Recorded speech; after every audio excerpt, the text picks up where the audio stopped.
Welcome to Approach the Bar with DanceBeat. In this edition, we are going to discuss what happened at the DanceBeat dance-off, which occurred at the DBDC in Boston. Now, this is an interesting concept. We took the winners of the Amateur Latin and made them dance against the winners of the Amateur Ballroom. There were 3 sections that they had to dance in. The first minute, they battled against each other. The second 45 seconds, they switched partners.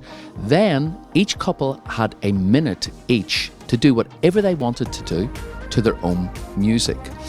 Before the event, the couples came to the presidential suite and actually selected their numbers. The one with the lowest number got to pick the dance for the battle. They also got to pick the dance when they switched partners, and they got to decide if they wanted to do their show dance first or second.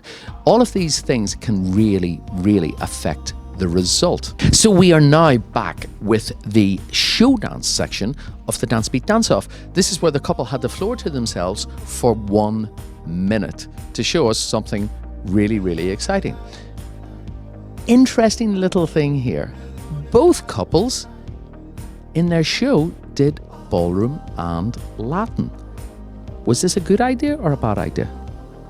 And who did you think should win? Well, I'm going to say that Oleksandr and Arina still, for me, got it.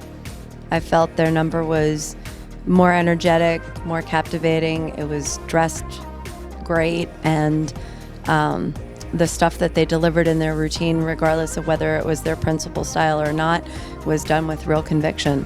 So for me, that was great. It's not to take anything away from the other performance. I thought it was a great tango, but by the time, as Darina said in the other section, we switched from apples to oranges, the oranges were not as good as the apples. There you go. So there we are. Colin, how were your apples and oranges? I was going for bananas on that one. No, it was a show, so we should be expecting whatever they come out. So it was not specified that they couldn't do that thing. So it was okay. I would have preferred to see a little bit more of one style than 2 styles, but that's a precedent. This is not me, it's about them. I thought they presented, both of them, their own dance, but once again, I think the experience came through on the behalf of Oleksandr and Arina. Marat? Well, let me support Oleksandr and Olena as my fellow ballroom dancers. I would like to emphasize their basic tango, which is very rare nowadays to see this kind of choreography being executed so well and so professionally, although they're still amateurs. Congratulations on that.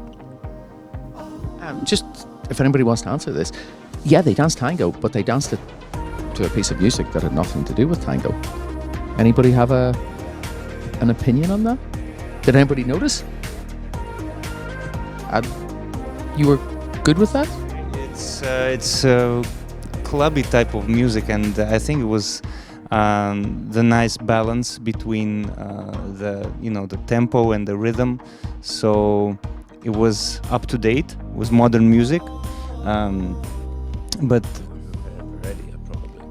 I think so. So yeah.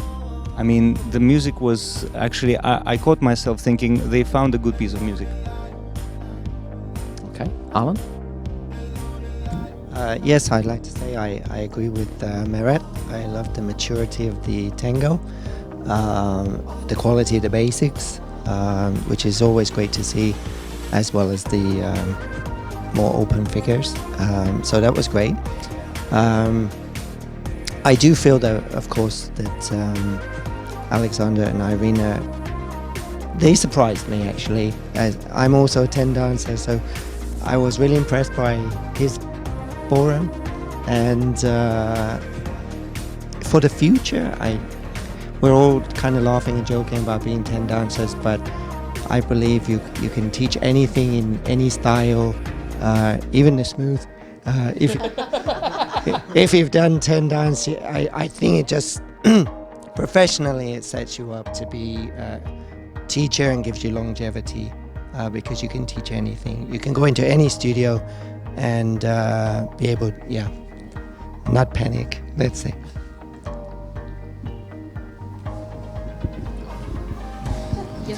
The show dance.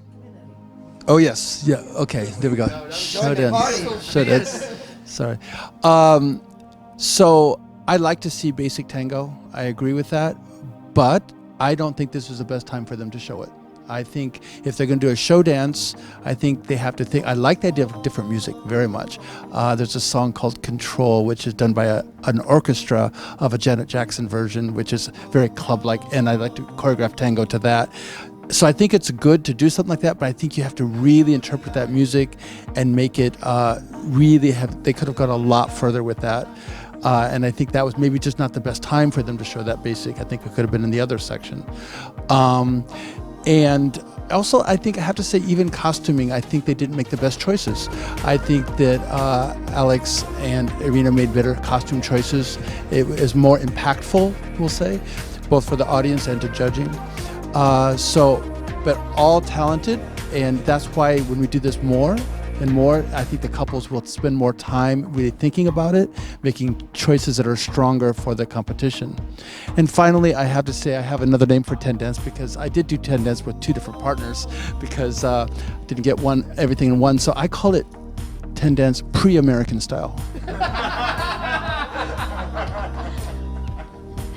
Yes, so the third part, the tango was first, and when I was watching the tango, what I really enjoyed watching is how Oleksandr was leading her with his body, because there were so many changes of direction, and I thought he was so skillful. And I was looking at that tango and I was thinking, what am I going to do now? And I thought he was really great in that tango, and I really enjoyed the fact that he did it mostly in one small area, and I really liked that because this really helped him showcase his leading ability. Unfortunately, they switched to cha-cha, and this is where it was the decisive part for me. Also, Oleksandr and Arina, their show was much more well-rounded, and it looked like a show, and they also had lifts, so I think it was just more well-rounded performance. So just for the record, Oleksandr and Arina actually did win the DanceBeat dance-off. They went home with a big check, $2,000. Okay. Oleksandr, obviously, and Olena were second. The thing that I have to say is that these were the only 2 couples, because we didn't know who was going to actually qualify for this, but they were the only 2 that actually even sent show dance music in, just in case they did win to qualify. So for the rest of the amateurs, maybe They should read and get more organized. Oh, we're going to have such a great grumpy old men session with Eddie, Chris, and Diana at some stage. But guys, you know, it's not every day that you make more money than the professionals. So you should actually put a little bit of effort into this, and it will stand you in good stead when you do turn pro and have to teach. Guys, it's really late. It's Sunday night, and you're still all here talking to me. I just want to thank you all. And once again, www.dancebeat.com or www.supershag. Actually, I don't even know what that website is. dancesport.supershag.com to see the videos of this event. And also go to DSI. It's free, even though it didn't say it was free. You'll be able to see everything that happened. Cheers, guys. Bye-bye.